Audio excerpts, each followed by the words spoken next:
Welcome back to our second half. This is fantastic. We have two more open mic readers, so they will go very nicely between the second and third readers tonight, or between the first and second and third readers tonight. Obviously, numbers are not my strong suit. First reader tonight for the second half of the evening. I'm just going to force myself to do it until I get it.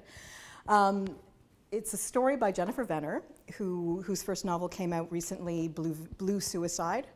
And Jennifer also has written plays. She did a commission for the, I'm going to get this wrong, London Symphony Orchestra, a play written about the First World War? Second World War. Hearts Made Great. Did I get that? Okay.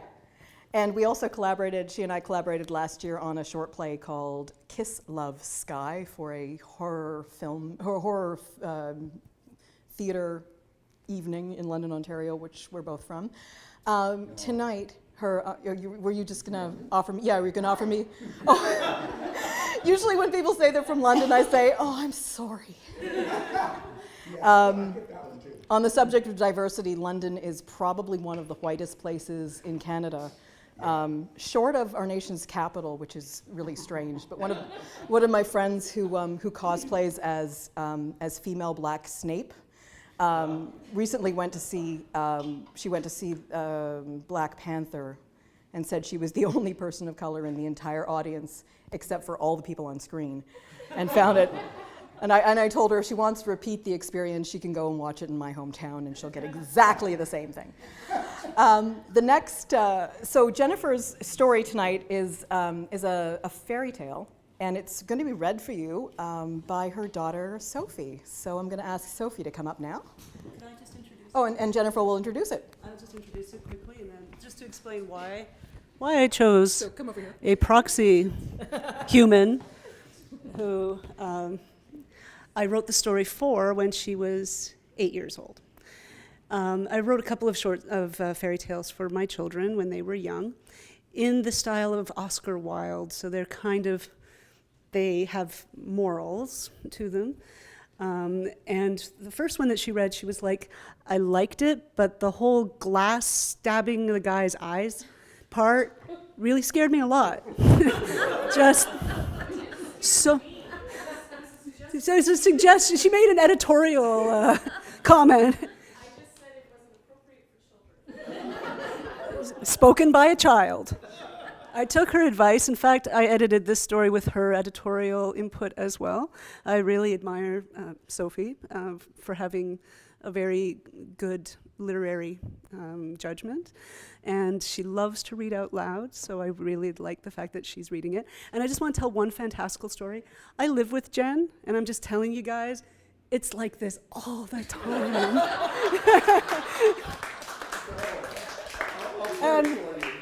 And I'll tell you a really great story. We were friends in high school. We hadn't seen each other in 30 years. We ran into each other at the Greyhound bus station in 2016. We hooked up and became friends again. I desperately needed a roommate in a crisis. Call Jen if you ever need a roommate. She was like, show me the place. And I'm like, okay, we haven't seen each other in 30 years. She comes and sees it. She's like, I love it. I'll move in. And we've been roommates ever since. And that's my fantasy story for the evening. I love Jen, and I'm grateful that she invited me tonight, and I hope you enjoy this fairy tale read by Sophie.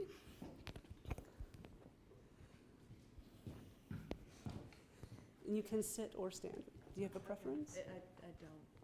Okay. Yeah. Okay. All right. Okay. Do you want this? Okay. Okay, just, Yeah. Okay. I'll sit. okay. I'll sit. Okay. Luca and the trees. There are people that have never known a roof or a hearth and have never shared food at a table. They are nomads, and the world is always changing for them, and every day brings a new landscape. They never long for any place because they know they may never pass by ever again. They share food, take out their instruments, and make songs of their stories that they will teach to others of their kind who they meet on their journey, and so it has been for 1,000 years. Luca is a child of these people, Like his parents and siblings, he has a sturdy body, black curly hair, and strong but delicate hands that can shoe a horse, mend a pot, and pull a bow over the strings of a violin. But unlike the other people in his caravan, he has blue eyes. Blue eyes are so rare among his people that they are considered to have magical powers. Luca's magical power is his ability to converse with trees. He keeps this power secret because it gives him happiness, having this special gift all to himself. Luca can climb almost any tree. In their canopies, he can see distant landscapes filled with towns and villages, mountains, even great cities, to which his family never goes because they are the most dangerous for people who don't like houses. The trees possess the spirits of people who have died nearby. When they die, their spirits put down roots in the place where they took their last breath. These trees talk to Luca, whispering their stories as he sits in their branches. They speak only in thoughts, not spoken words. What they love most is music, so he brings his violin and plays for them. Today, his family's caravan is traveling through a country with many fields of wheat and sunflowers. In the distance are purple mountains. It is late summer and very warm.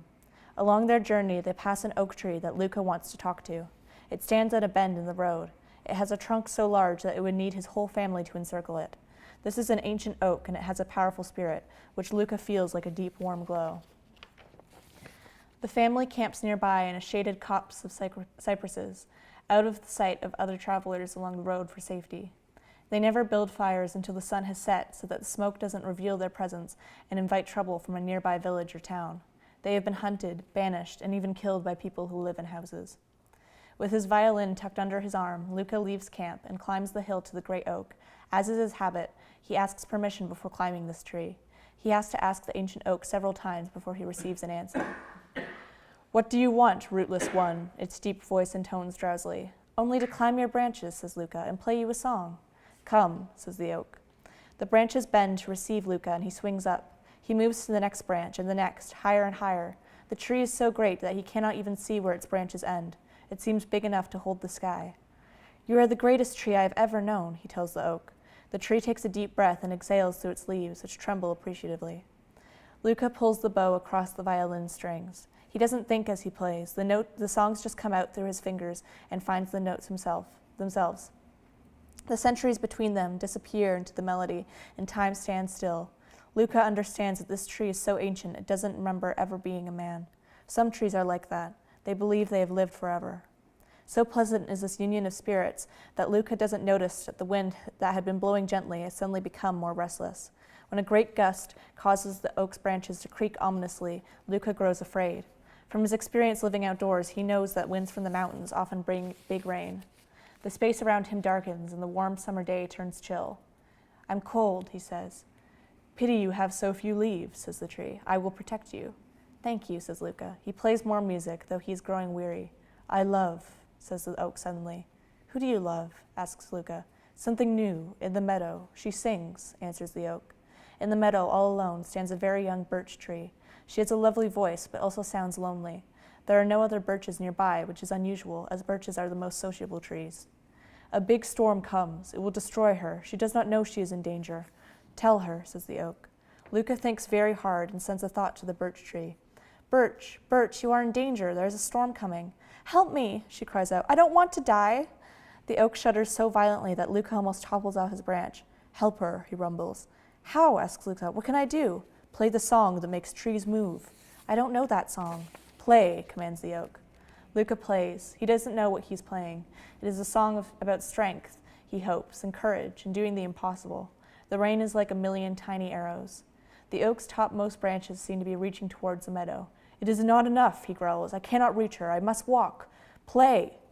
Luca plays with all of his strength, notes that are so complex and fast that he can't believe they are coming from his fingers. He will never remember this music or play it ever again. Then he hears the biggest sound he will ever hear in his entire life. He thinks it must be thunder, but it isn't, because the next moment he feels himself being lifted. The largest boughs that had lain on the ground are now raising themselves up, slowly, creaking and moaning like old men. Lightning bounces from cloud to cloud and strikes tall things in the distance. Luca doesn't worry about the lightning striking the oak, killing them both. He just plays. No longer are they moving up, but forward. The oak's massive roots have twisted themselves into legs, and now it is taller than ever, taller than any tree that has ever grown anywhere. Through the branches, Luca sees another remarkable thing. The pale, delicate birch has pulled her own roots free from the ground. She no longer pleads for help, but instead flies to the oak and crashes quite hard into his trunk. The roots of the oak uncoil and root their way back into the ground. The largest limbs crash down and 2 of them break, but the birch is firmly replanted. Luca's bow is frayed to shreds. 3 of the strings have popped loose on the violin, and the young boy's fretting fingers bleed. The rain ceases as soon as it had started. The clouds move away and the stars wink. All is calm. "Thank you," whispers the birch. She sounds dreamy and half asleep. "My lady," says Luca, "are you asleep?" he asks the oak. The great tree says nothing. Back at the camp, Luca is welcomed warmly and also scolded for wandering off and getting caught in a storm. He's given the heavy, rich food that the women have made. The men bring out instruments, but Luca cannot show his battered violin. It had belonged to his grandfather's grandfather, and he will need to repair it in secret so as not to be punished. So he curls up in a rug near the fire and sleeps. The morning is fresh, and like every day, young. The family hastens to pack to move along to the next place. Luca's father has seen some men on horses the day before and fears that the villagers will come back in bigger numbers to drive them away. Luca's brothers and sisters don't ask where Luca has been, but they point to a large scratch on his face that joins his right eye to his mouth. It will scar and always twitch when he cries or laughs. Also, his fretting hand is badly damaged. He will discover later that he can never play the violin again. He will have no regrets. He will still be able to share his thoughts with trees, but not his music. Perhaps someday his own son or daughter will have blue eyes and play the violin. Perhaps they will also be able to share their thoughts and music with the trees. The family draws the caravan up out of the valley and back onto the road. From the top of the next hill they see a wondrous sight.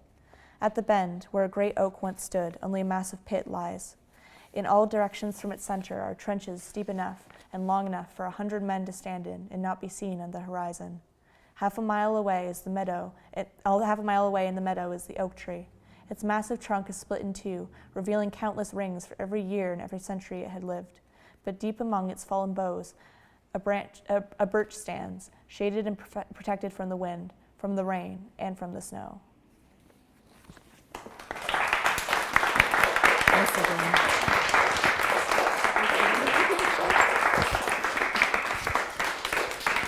Thank you. That was great. I think we'll have Norman next, one of our open mic readers, because Kevin was so great. Second Kevin. Not that there's anything wrong with first Kevin. London Kevin. Oh yeah, actually there is something wrong with him. You did get out though, so that goes in your favor. When I was younger and I first came to Toronto, I heard this. Someone was saying, "You're such a wop." I didn't know it was. I thought he was. I've been called a wasp before, but when they were calling me a wop, I got confused.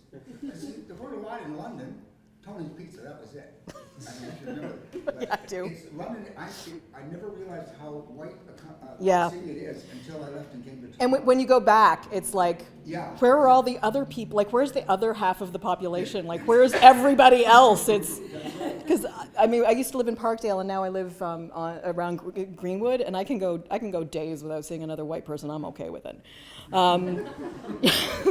We all look the same. Yeah, no, it's fantastic. Well, and I think I told Gavin that with my book Undead Redhead that we're working on turning into a movie. One of my purposes with it was to make sure that I had so many people who weren't white, like nailed into the story, like nailed into the narrative, so that he could not be taken out. And at first, the original producer who was going to do it kept saying are you sure we got there's a lot of white people of color in this and then he was saying, and then he wanted me to change a bunch of the characters to men or add a couple of men because there's a lot of female main characters. And then by the end of the process, he was like, "Are you sure we got enough Asian people in here? Like seems like you're a little thin on it." It's like, this is good. I've converted this man. Norman, one of our token. I guess you're our token white guy for the evening, yeah. Token white guy. Yeah, excellent. So Norman's read at these before, Yes. but not in the time that I've been coming to them. So he's like a terra incognita for me. So here's your microphone, and thank you. Thank you. Just a couple of short poems.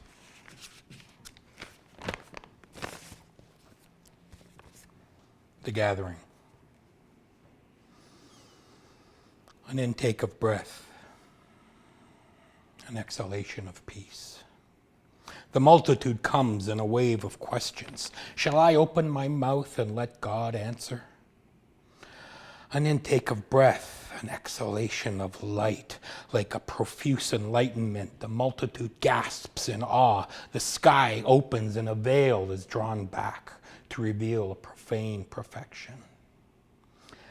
An intake of breath, an exhalation of a sacred vow, the word upon the word, spoken in solemn caves, high in the mountains, and deep in ancient forests beneath the giant oaks of forgotten ages. An intake of breath, an exhalation of fire, igniting the passions that once stirred in the blood of humankind. The multitude stands with hands thrust into the air, remembering that they were once masters of their own destinies, that they once lived and died as free people. An intake of breath, an exhalation of a whisper, a release, a forgiveness, and a prayer. Thank you.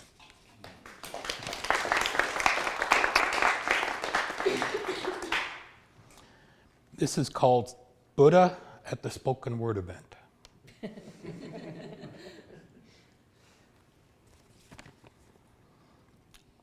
Silence. Eyes open.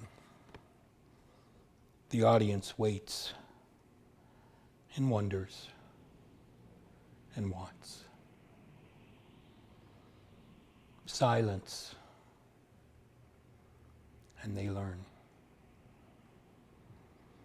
Silence. And they awake. Buddha smiles, and the audience breathes for the very first time in their lives. Buddha stands, and the audience bows. And then Buddha speaks. No. Adoration is not freedom. Bow only to your own souls.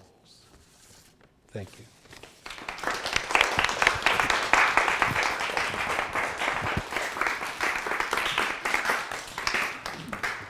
Thank you. I should mention that Norman runs an amazing service for writers and readers and listeners of all kinds. Collects and informs everyone about reading series all across Toronto. So it It's is fantastic. An encyclopedia of information on events like this. And where do we find this? Come see me, I'll give you a business card so you can Great. sign up more. Because I'm not saying that writers are whores when it comes to reading. But there are two things I've always done when I come to a new town. One of them is look for a place to place my works, and the other is look for a place to either read my works or to start the reading series that should be there, so that I and other people can read at it. I list reading series, I list short story reading series. There's a lot of them in the city. I list all the slams, some book launches, there's a few workshops, there's a lot of stuff. There's 10, 15 events every week. Toronto bustles with the amount of literary events. I can honestly say that we will probably all talk to you before. Again, not saying we're whores. Not saying that at all. Just implying it really strongly. Our next reader has read previously at a Tartan Turban event back in October. It was. All I know is that it was the first time I came as well. I came to hear Jeannie read, and it was the first time that weather had forced Gavin and the rest to move the event indoors. So I have not yet seen how beautiful their rooftop patio is. So it's really the only thing that keeps me coming back, just hoping for weather that's nice enough to see the patio. Not for samosas. Yeah, actually. Yeah, okay. Now I'm not sure. Now I'm torn. Jeannie and I met 2 years ago, I think, at an Ad Astra, which if you have not gone is a wonderful convention that caters specifically to genre writers and often has heavy hitters from the science fiction and fantasy literary world. Brandon Sanderson was actually a guest a couple of years, last year, or I can't remember now. It was last year? Yeah, the lines were amazing. But Jeannie has her own publishing company, and in addition to putting out one of her own books, at least one of her own books, she's also published other authors, and just recently, as with me as a co-editor, which was a wonderful experience, published 32 different writers from 7 different countries, stories and poems about Donald Trump, who proved to be a far more fertile source of imagination than the other anthology Jeannie was working on at the time, which was a Canada 150 anthology, which got about 1/10 the number of submissions.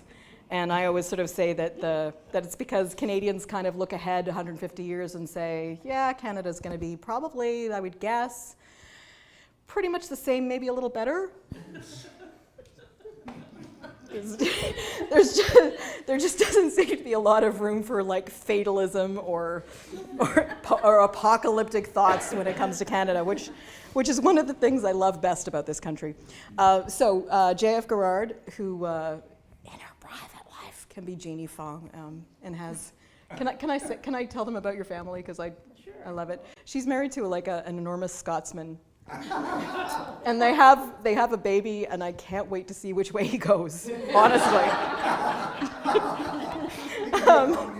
Yeah, it could be beautiful. J.F. Garrard.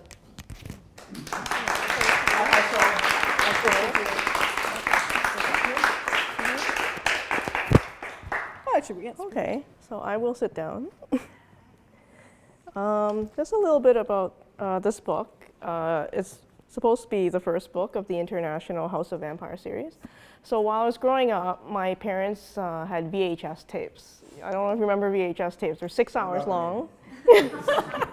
And they were desperate for me to learn Chinese.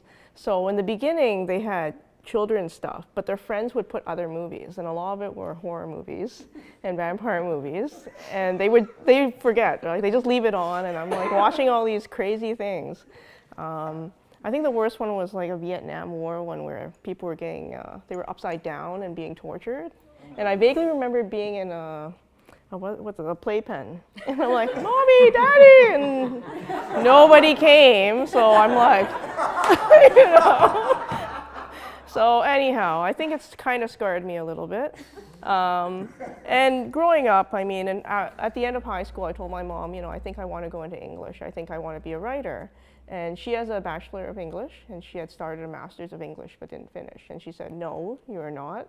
You're going to go into science or something else. But, you know, she wanted a doctor, of course, you know. But I love the sciences, so I said, fine. I didn't make it that far. So I ended up in nuclear medicine. So I got a degree in that from U of T, and so I work in healthcare. And then at one point, I wanted to read a book that mixes Asian and Western vampire mythologies, because there are a lot of mythologies in Asia about vampires, but we just don't really hear about it in North America because it's so European based. So I wrote this book, and I shopped it around for about a year, and I gave up because a lot of publishers were like, how do we sell this? The mythology is so ingrained, you know, from a marketing perspective, it'll take us a long time, blah, blah, blah. And I was like, okay, forget it. So I did a Kickstarter and crowdfunded some money, and I published it, and I opened a company. And so that's how it all started. I didn't think I'd get so far with it, but now I'm starting to publish other people. And yeah, it's grown a lot from there. And so I'm going to read part of a chapter in which the main character is called Tamara. So Tamara is, I think I said in Manhattan, and she becomes a vampire. So this is sort of her first few hours after learning she's suddenly a vampire. There was an accident, and her cousin converted her. So she's sort of learning about what's happening. So in it, she sort of describes it as almost joining the mafia. Like suddenly you're in this weird secret society, and she's like, what the hell's happening? And so we'll start from there. So Tamara felt fortunate that she was assigned to share the same room with Gia in one of the guest living quarters. The building was an antique, However, its room had modern facilities such as a bathroom and simple wooden bedroom furniture. After washing their faces and brushing their teeth, Tamara, now dressed more comfortably in clean pajamas, sat down on one of the twin beds in the middle of the room and burst into tears. What happened to me? Am I going to live forever? Will I have to suck blood from my family? Will vampire hunters be coming after me? Gia gave her a pack of tissues and waited patiently until the rants died down.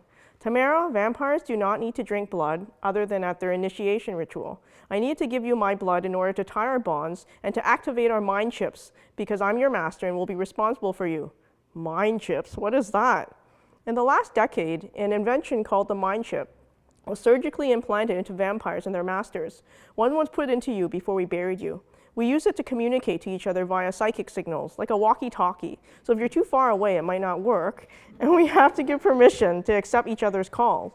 I've never tried this, so you're the first vampire I've ever successfully turned. We can try later tonight. Gia sat on her bed in the pajamas, brushing her long hair. So am I really dead? What will I eat? Tamara asked. Yes and no, Gia answered. You're an undead, but because you're alive, you're not really dead. We still have physiological systems that work similar to humans, but we cannot generate chi. Do you know what that is? Yeah, chi is the life force generated by living things. Tamara was thankful for Gia's soothing effect on her when she realized she had calmed down enough not to stutter.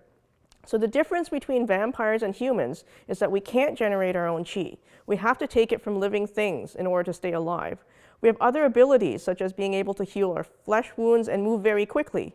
Gia demonstrated by running around the room so fast that she was a blur, and suddenly she was back in her seat again, patiently continuing with her explanations. Since the house was established, one of the first laws passed was that we are to convert to feeding the same way as Eastern vampires. All living creatures on this earth have chi, or energy, which gives them life. Traditionally, many vampires used to feed on blood to gain chi. However, Eastern vampires just fed off chi directly, so there's no need to kill or gather blood.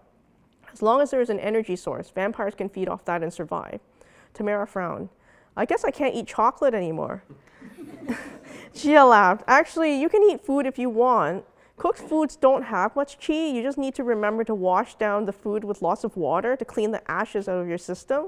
Our bodies process things a bit differently now. She grabbed her right hand in position so their hands were palm to palm. Tamara, close your eyes and feel the warmth coming from my hand. Tamara gasped when she felt the heat from Gia's hand, complete with the instinct to try to capture the warmth somehow, and she felt fangs emerge from her mouth. Do you feel like you want the warmth but don't know how to take it? She nodded bashfully. You'll start feeling the chi from every living creature when you're hungry. Tonight I'll teach you the basics so you won't starve or want to bite people. But be careful, taking a lot of chi from a person, taking a little bit of chi is fine, from a person, animal, or plant. But when you start taking too much, they will die. This used to happen quite frequently in the past when more vampires could use magic and needed more chi to cast spells. Magic? That can't be real. While many humans and vampires used to have magic, so many wars were started because of this. So during the Great War of Fire in the 1800s, which was in Antarctica, vampires and magic users were sorcerers and warlocks joined together so they could battle an evil being called Mammon and his yokai. To stop Mammon, the property of water was changed, which trapped him and his yokai monsters in the South and North Poles. His head's in the north and body in the south. However, this subdued all magic on Earth after the contaminants escaped into the ocean currents, and only those with the strongest magic abilities kept their talents. We believe it has to do with genetic structure and have been researching this matter by following descendants of those who used magic to fight in the war. Your family is one we've been following for a long time. My ancestors were sorcerers and warlocks. Are they still alive? Are they still vampires? Gia frowned. Your family is a line of magic users, but I don't think any of them became vampires. It's rare that a sorceress, warlock, or even a human can be turned into a vampire. Something changed after the water was altered. But why some humans can become vampires, we don't know. One very famous vampire warlock is Merlin, and it's said he was turned many years before the war occurred. I do hope you have some magical abilities. It could be useful in the future in case you have to fight any battles. Tamara suddenly felt very tired. This was all very surreal, and she wasn't sure if she was happy or sad that she was alive. She was startled out of her thoughts when Gia opened a small box and started prepping a needle full of clear liquid. What is that? You have to be vaccinated. All that stuff about vampires burning up in the sun and being allergic to garlic, well, we have a vaccine now. So this will allow you to function in daylight and not be burned by silver, etc., etc. Can you pass me the instructions sheet? It's the first time I'm doing this. Opening up the piece of paper, Tamara noted that it was just an injection to the thigh. It's okay, I can do it myself. I used to work as a nurse in the hospital, so I've given lots of injections. Oh, great, here you go. So Gia handed over the needle. After prepping one thigh with alcohol, Tamara jabbed the needle down and winced when she pushed the liquid into her flesh. She wondered what it was made out of, but she wasn't sure if there was any point in asking, given no science she ever learned could explain the situation. She stared at her flesh as she took out the needle, fascinated by the quick healing which took place. Taking the needle, she ran it across her wrist like a razor, drawing blood, and watching in fascination as the flesh started to heal almost instantly. "What are you doing? Stop it!" She yanked the needle from her hand and put it into a sharps container. "Look, when you heal, you use up chi, so stop wasting your energy."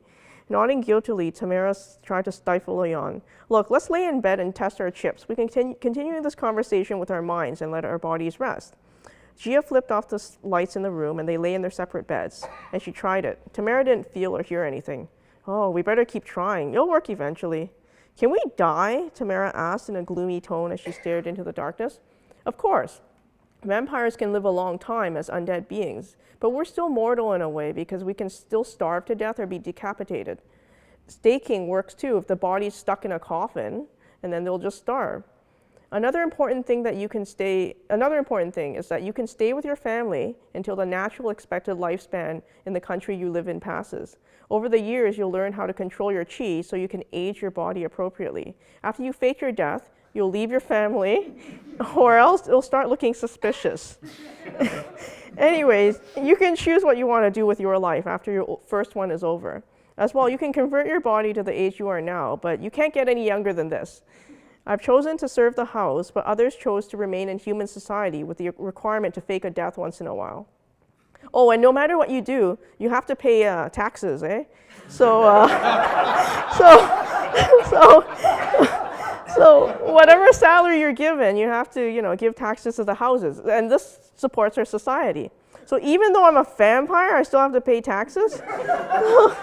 Gia laughed. "Nothing is certain but death and taxes. And you need very little in order to survive from now on, and money, quite frankly, doesn't mean much anymore. However, the house still needs funds to run and to protect its subjects." "When did you become a vampire?" Tamara asked. "I was turned during the Han Dynasty." "I'm sorry, I'm a banana Chinese, white on the inside, yellow on the outside, so I don't know my ancestors' history." The Han Dynasty, according to the Western calendar, dates back to around 202 BC, my banana cousin. "Wow, you're so old." "Yeah, that's something I think about every day." Gia rolled her eyes in the dark. "What is it like to live through so many generations? I always watch those historical wushu dramas on TVB and wonder what it would have been like back then."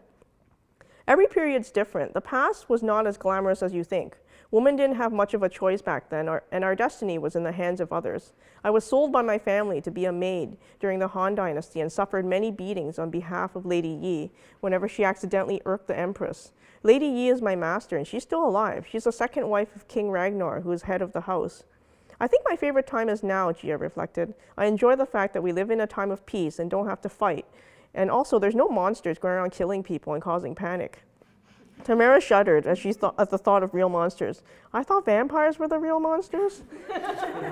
"Oh no, we've become a very boring civilized creatures. After magic subsided and the monsters disappeared, building up stable economies and civilization became the mandate. Initially, vampires thought all sorcerers and warlocks were worshippers of Satan, but that's not true. There's many shades of people, good and bad, same with magic users and vampires." There was sudden silence, which made Gia glance over and see that Tamara was already asleep. Your life has been changed forever, but I'll be forever by your side to help you." And she closed her eyes.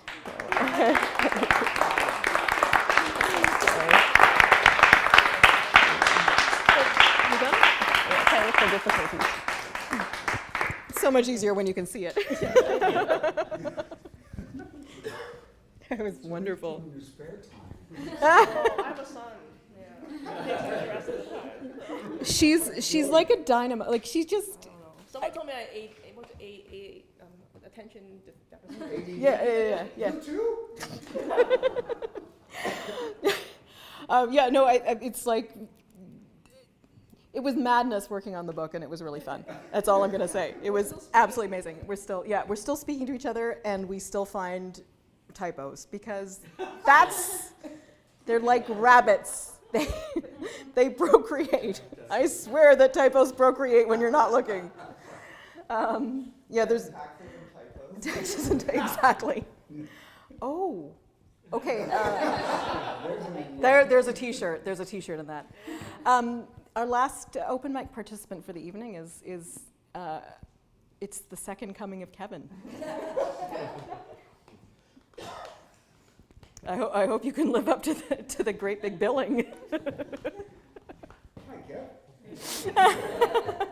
Thank you. Hello, Jane. This is Kevin, and I'm going to my cue. Oops, there we go. This way. Sit or stand, do you think? I think I'll sit. Excellent. It's different, the view is different from up here. So Gavin, thank you. This is a wonderful thing that you do. Thank you. This is a magical evening.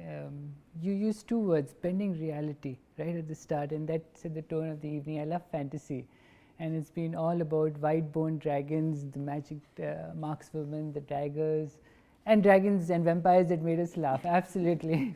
So my day job is all IT, data clouds, BI and everything, and it's too technical, so in the night I fantasize and write something of fantasy. The dreams are not so. Last night I dreamt of one of our managers who retired. I realized it wasn't fantasy because I was waiting for her to retire so I could move.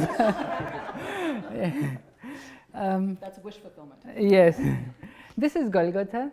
It's self-published. Golgotha is the place of the skulls. Thanks to Gavin, both my books have the titles. Brighter Red was non-fiction. I tried to preach, it didn't work. So I moved quietly to fiction. Golgotha is set on a Good Friday. It's got everything from romance to fantasy to a battle between good and evil. That's much it. I got a short passage and I'll read it to you and hopefully time myself. Stand. I like this. The cabbie. A hand with those bags, madam? The old cabbie asked. No, she answered in the faintest of tones, fumbling with the assortment of bags and equipment she had carried as she reached for the cab door. He reached across to the back door from his seat, nearly horizontal, and yanked the latch, half pushing the door open. She nodded in acknowledgement as the cabbie gasped. The young woman was stunning, deadly pale, white, dark hair, dark makeup, and a body-hugging black leather jacket. The deep blood-red eyeshadow, the only color on her, seemed like a stroke of callous red brush on a black and white painting. He turned again to stare at the darkness of her black lipstick when her jacket came off. He nearly fell over as his eyes fell on the top of her breasts above the low dress. White curves that stunned the eyes against the black landscape that encased them. The black top flowed on seamlessly from where her jet black hair left off. He regretted the stale smell of his cab as if it was a desecration of a heavenly perfume. The face never looked up. Princess, he called in his mind, confused at the wild feelings flowing through his brain. At 7 a.m, he was used to driving home the others with smeared makeup, disheveled hair, and vomit-smelling dresses, the ones that went home with a violated look on their faces. He was their shoulder to cry on, their confidant and confessor. An assortment of black gadget bags and holster cases tumbled from her hands onto the back seat when he noticed the two large cameras round her neck. The lenses seemed to stretch out a mile. Those are some cameras you have there, madam, he tried in his friendliest tone, rather confident of his charms and his ice-breaking skills. She did not look up. I'm one of the point-and-shoot kind of guys, you know, huh? He tried again with a little self-depreciating laugh. He was by now totally hypnotized by her looks. Her gaze never lifted up as she did a quick check of her bags. That's truly some cool stuff you got there, miss. Where are we going today? He tried a collective noun, getting a little friendlier. Her face lifted slowly. Her eyelids flipped up once, like a switch arming a deadly missile. Eglinton and Dufferin. The deadly, clear, low, harsh voice with a stare lashed him like a whip. The stare stayed focused. icy and sharp. There was to be no senseless, casual conversation. He gulped, choking as if his words had turned into a rock that had come stuck in his throat. Turning around, he fumbled with the ignition and swore as the already running engine screeched in protest. A strange fear gripped him. "And make it quick," she whispered, gently this time. He suddenly felt as he was back home in Mumbai. The rich and the powerful commanded, the poor and the lowly obeyed. "Double the fare if you get me there before 7:30, the cold voice whispered. "Yes, madam," he whimpered like a chastised puppy, being treated to a consoling pat. The taxi moved in silence, except for the sound of shutters clicking, lenses changing, and zippers opening and closing. The cabbie brushed away a drop of sweat. It was freezing outside. The heating made it toasty warm inside. He was confused and decided to let it go. They crossed Queen and John and headed north. A few more turns through some older lanes, past Spadina Avenue, then Bathurst, and then with the final right turn they were on Dufferin Street. He tried to beat an amber at blow, but screeched to a halt as the signal turned red. Fear gripped him. She did not seem to care. It's buzzing. Thank you.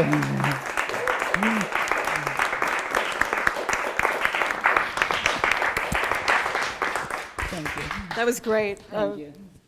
It's funny. All I can picture is Neil Gaiman's death from the Endless.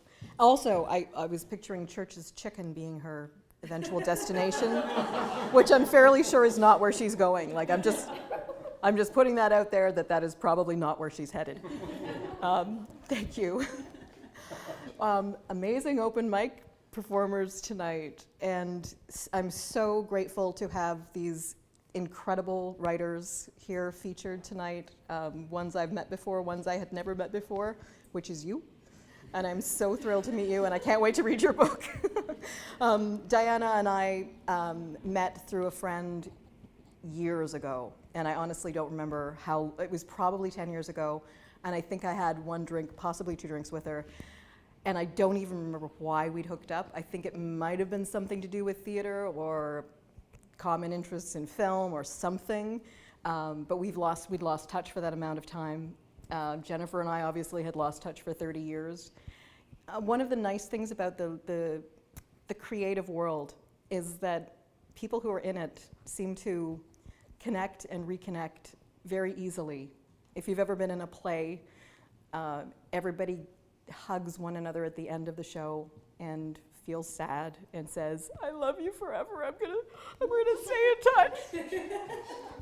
And then they don't. But 15 years down the line, they run into each other again, or they find each other on Facebook, and it's like they never parted because there's that spirit of something that's outside of time that connects them. And no matter whether you've had children in the meantime, or marriages, or jobs, or different places you've lived and different kinds of careers, there's always that feeling that there's something in your imaginations that connects you. And I treasure that with all of my friends in the arts. And I really love the ability to come to a place like this and share that love and share that feeling. Our last writer of the evening is somebody who combines a lot of different arts in her resume as well. We have performed karaoke together on multiple occasions, in multiple stages of sobriety.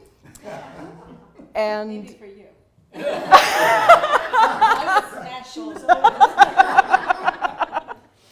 Oh, it's good to know. Did we do Disney karaoke together? We did. Yeah, I wasn't hosting. Was I hosting at that time? No. Okay, so yeah, I've actually hosted Disney karaoke at a convention, and my one rule for the evening was nobody sings "Let It Go." Jen, that was the one I skipped a panel for because I was like, oh, I'm not doing this panel. That's right. Disney karaoke. That's right. That is right. I remember now. That was awesome, actually. Yes. So creativity can take a million forms, and Alisse Lee Goldenberg has explored many of them, including doing a Fringe show last year that she wrote, which maybe, am I allowed to say? You're allowed something else may be happening with it in the future. We are working on turning it into a preschool cartoon. Yes. Yes. And in addition to that, she writes books, including a book about zombies called Bath Salts that she wrote with her friend Anne Tran, who we'd hoped would be here tonight, but it's her birthday tomorrow, so she decided that she couldn't do both those things. Also the Lunar New Year, so everything is a little bit weird. But Alisse Lee Goldenberg, that's it. Okay. Thank you so much for coming. Thank you for having me. And I also believe that she was dressed tonight by one of her triplets. Yes, my daughter said if you're performing in front of people, even if it's just reading a story, you have to be sparkly. So she picked my shirt. And then she said that you have to wear the fuzzy pants. So, yeah.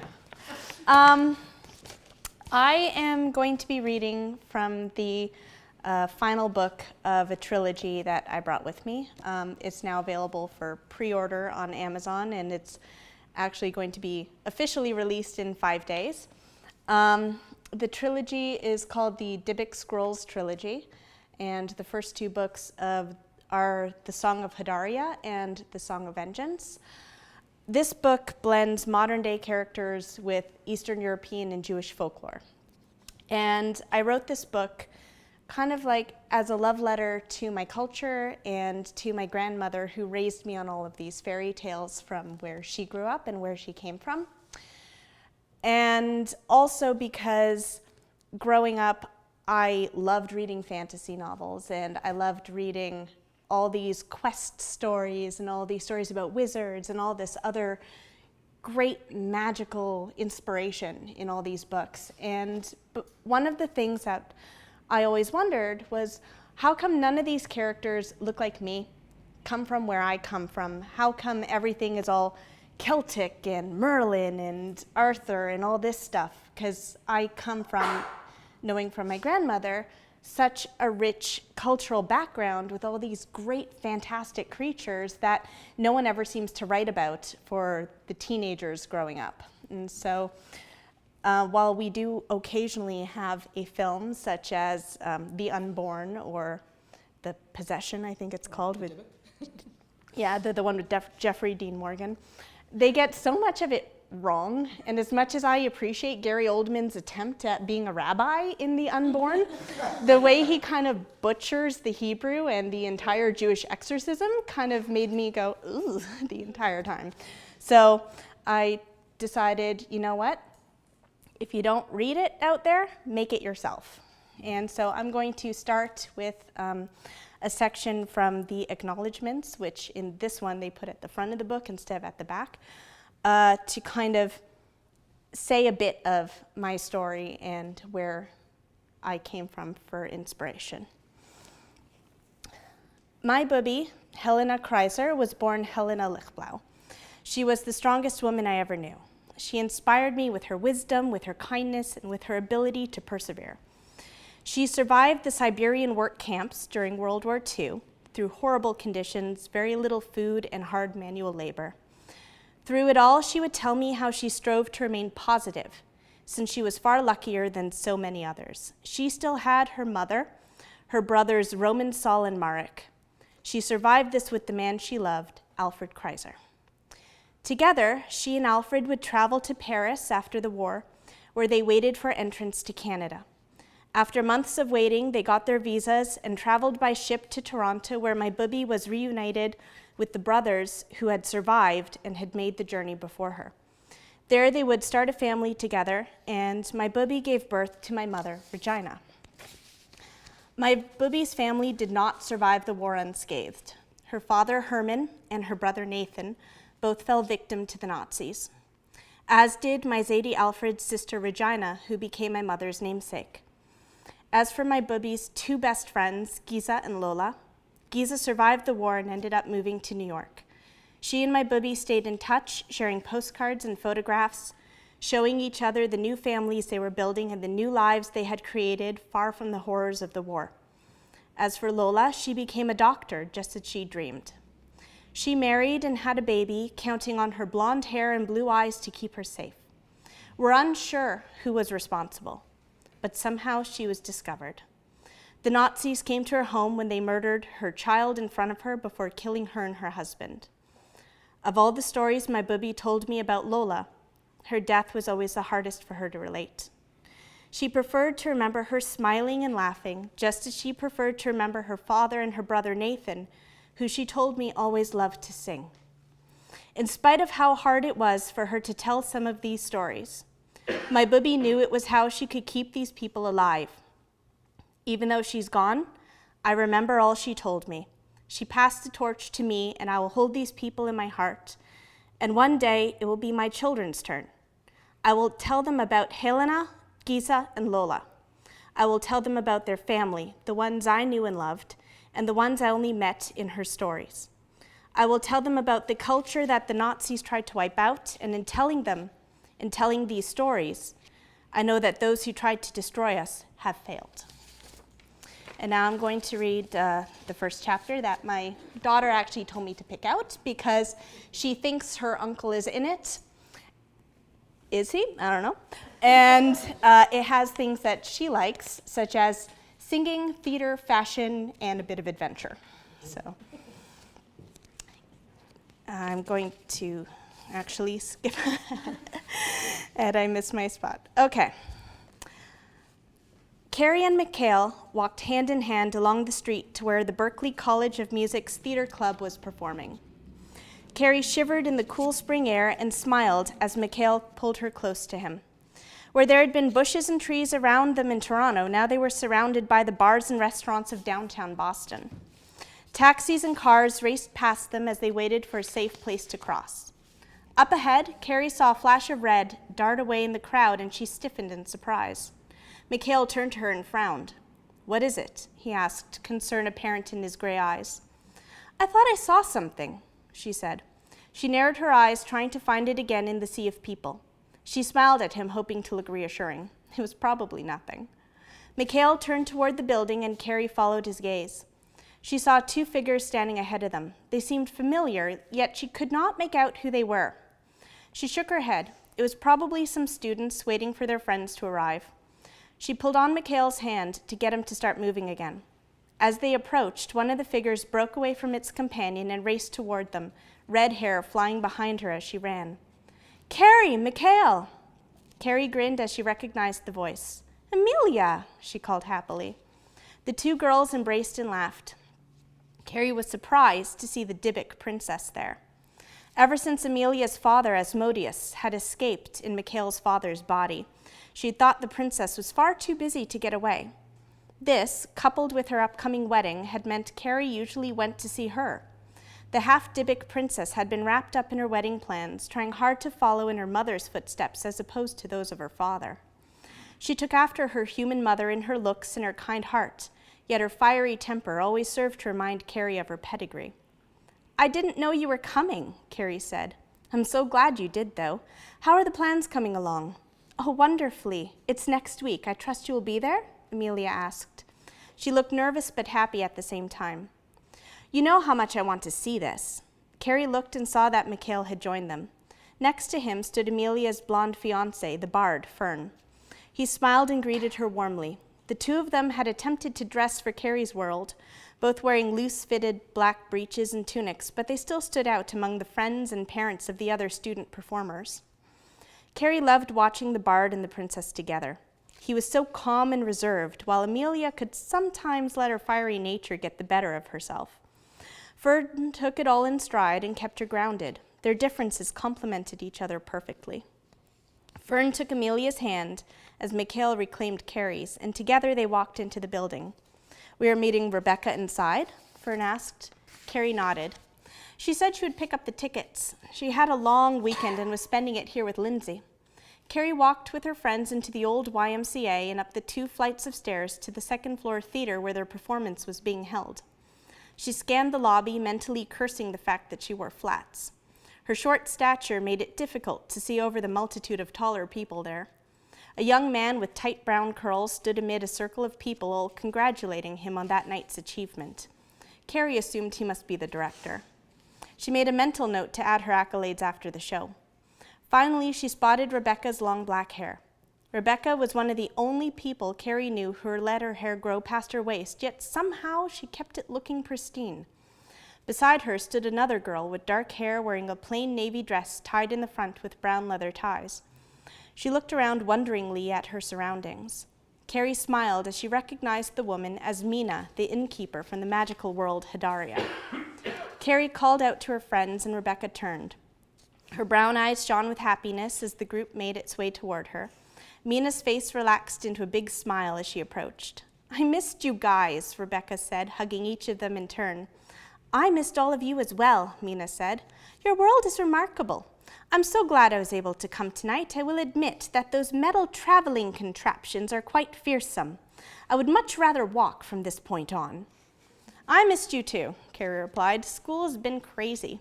I have had so many projects to complete, I barely have time for anything. I'm so glad I got out tonight." She turned to Mina. "This is such a great surprise. I had no idea you were coming too."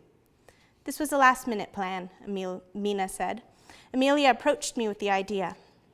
"Well, I heard the show is great," Rebecca assured them. "Although I did hear this from Lindsay, so she may be a bit biased as she's the star." Fern laughed. "She has a right to be proud of her work, though I do understand where you're coming from." Soon the group took the seats and waited as the lights dimmed.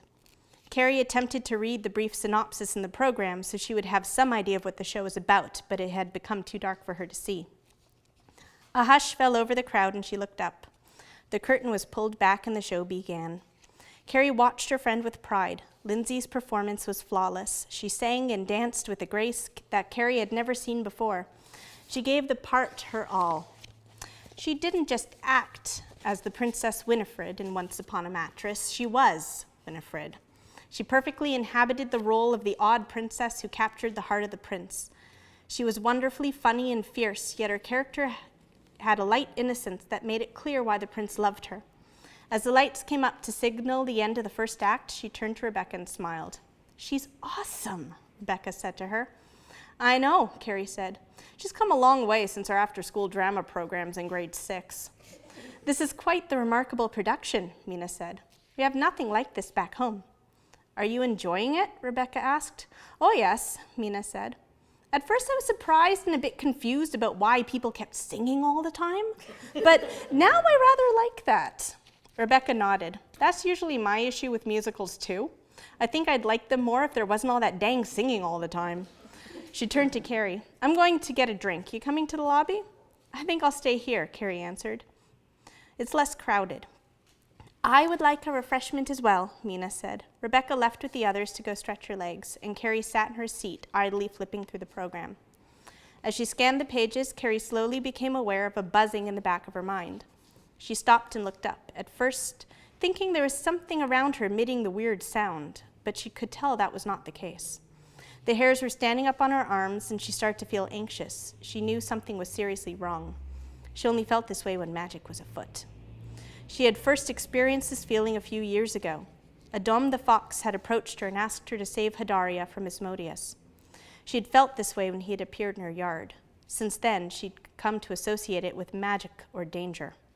Carrie slowly reached for her purse and pulled out her phone. She sent a text to Rebecca telling her there was something happening nearby.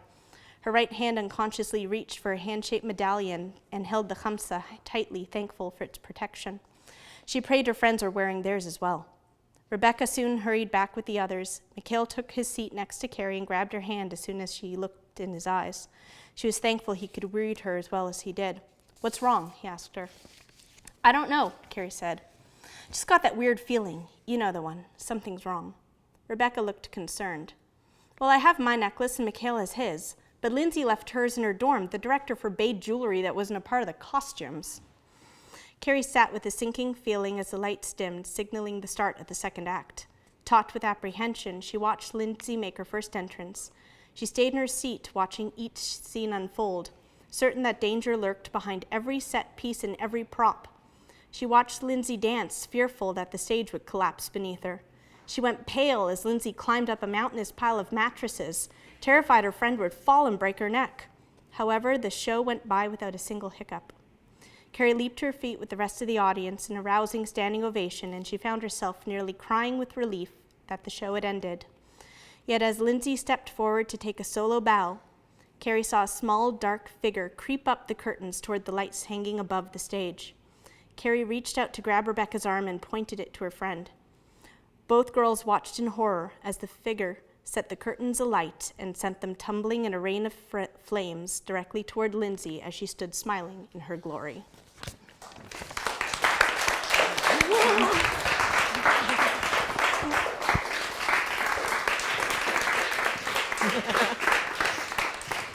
Can I just say that, except for the people who actually read a complete story, everyone really knows how to work a cliffhanger tonight.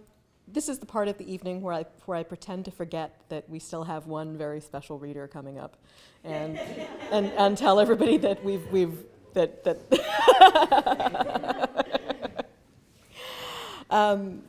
this is the part of the evening where I thank Mayank and Gavin for being amazing hosts, and thank Barrett and Welsh for being a wonderful location and so generous with their resources to bring this event together, and to express my absolute gratitude, to show off my ability to multitask, and to have a place to come and read to such a cultured and gorgeous audience. And to thank Laughing Cat for coming tonight to record us. Thank you so much, Emily.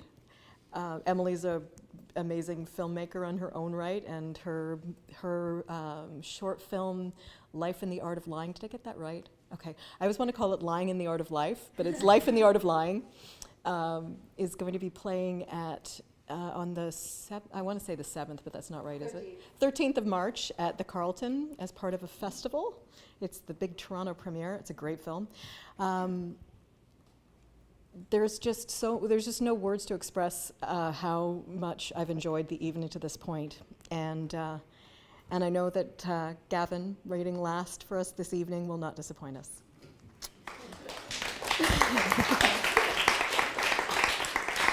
And I love that we never know until this moment what he's going to read. I barely know. Thank you, Jen. What an amazing evening. Thank you. Thank you. Thank you. You guys have been just mind-blowingly good. I've enjoyed every single. And apparently Emily is also a voiceover talent, and I think one day she'll be one of the new voices of Siri, or we're going to hear her everywhere as well. Actually, I met Emily when we used to do a reading series. We used to read screenplays, and Emily was the voice of a little firecracker. I think she had one line. It was like, I can't remember what it was like, "Pew!" or something. She had one line that she just did over and over and over again, and she enchanted me. And I've worked with her ever since, as many times as I can. Thank you, Emily, for doing this. Really appreciate it. So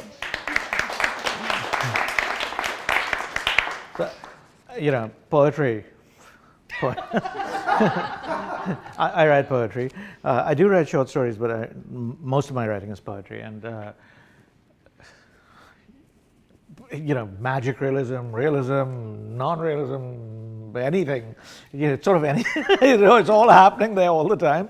It's hard to put it down. But I thought, especially since you started out like this, I'd read 4 poems, and I decided I would read a poem from, this was Penguin published an anthology of 14 Indian poets writing in English in 2001, so this is an old book now. So I thought I'd read one of my poems that was in that anthology. And it's about a dream. That's why I picked it, because that's the connection to how you started. So it's a good way to close the evening. Dream in a train off a library. Thoughts and taxicabs fly. Head rests against cold steel. Sunned mind turns to sky. Samples rest. Simple rest. Air-conditioned magazine racks. Face on cool table. Muted avocado whispers. Opposite gigantic Zoroastrian figures. Holy wood fire stacks. A cat eats a college, wipes its whiskers. A rock shatters in 100 strokes, brings new order. Where kittens shred the weather into clouds, the 99th stroke becomes a border. Nuns break habits, wear beige shrouds. But light bends through reluctant lashes. What once were visions are now flashes of an evening's soft-lit sky. As dreams begin, they die.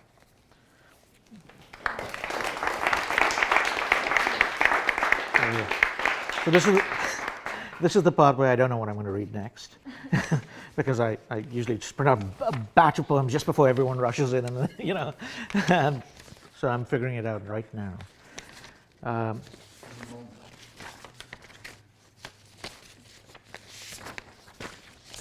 In 2003, I was on a beach, which is a beautiful place to be at this time of year, in Goa in India.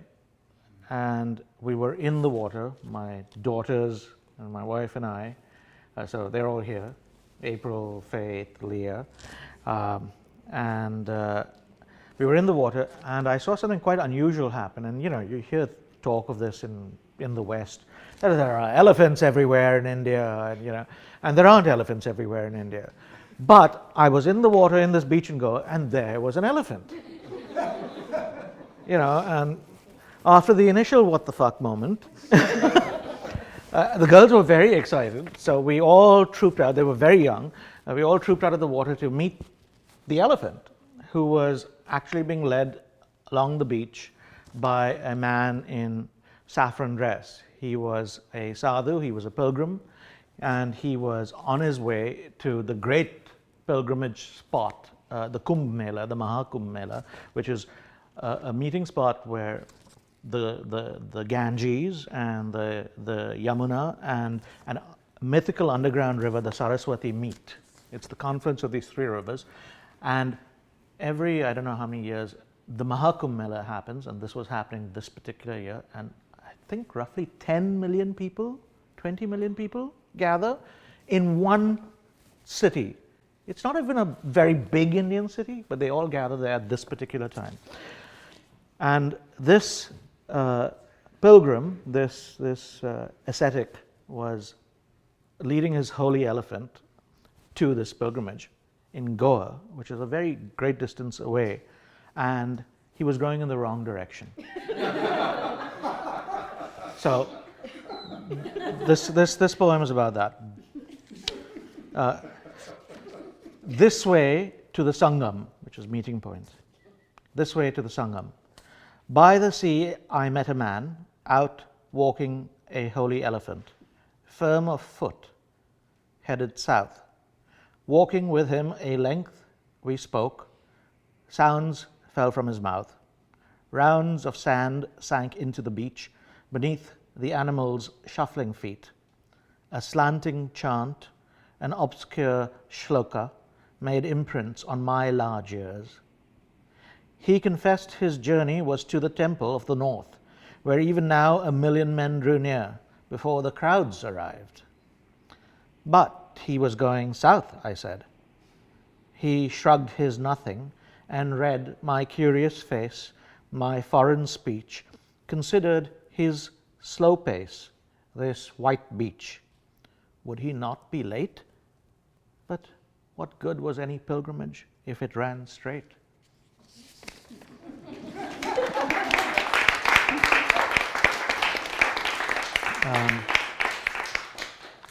And I think what I will do is I'm just going to read a third poem and stop there.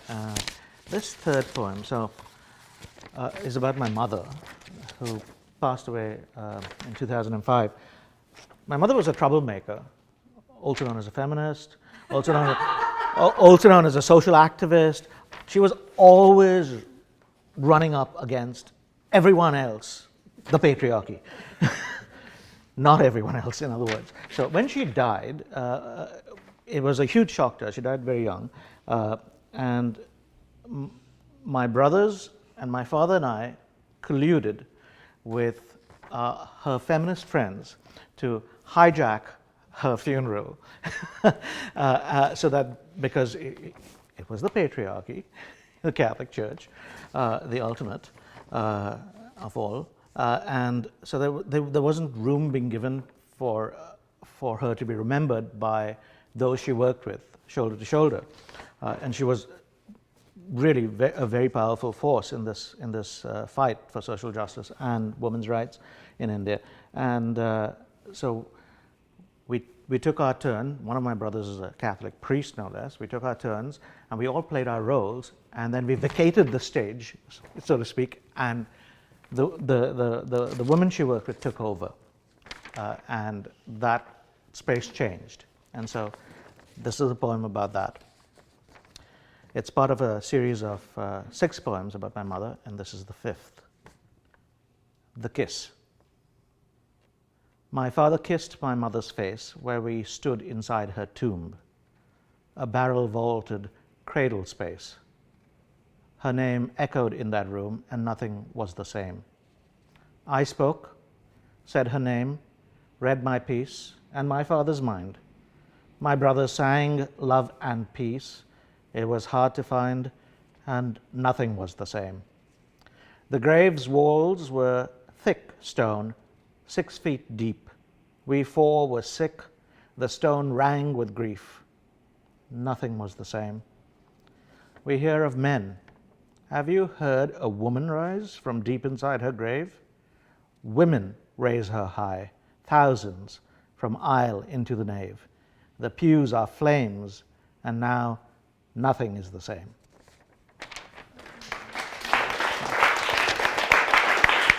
So, thank you all for coming.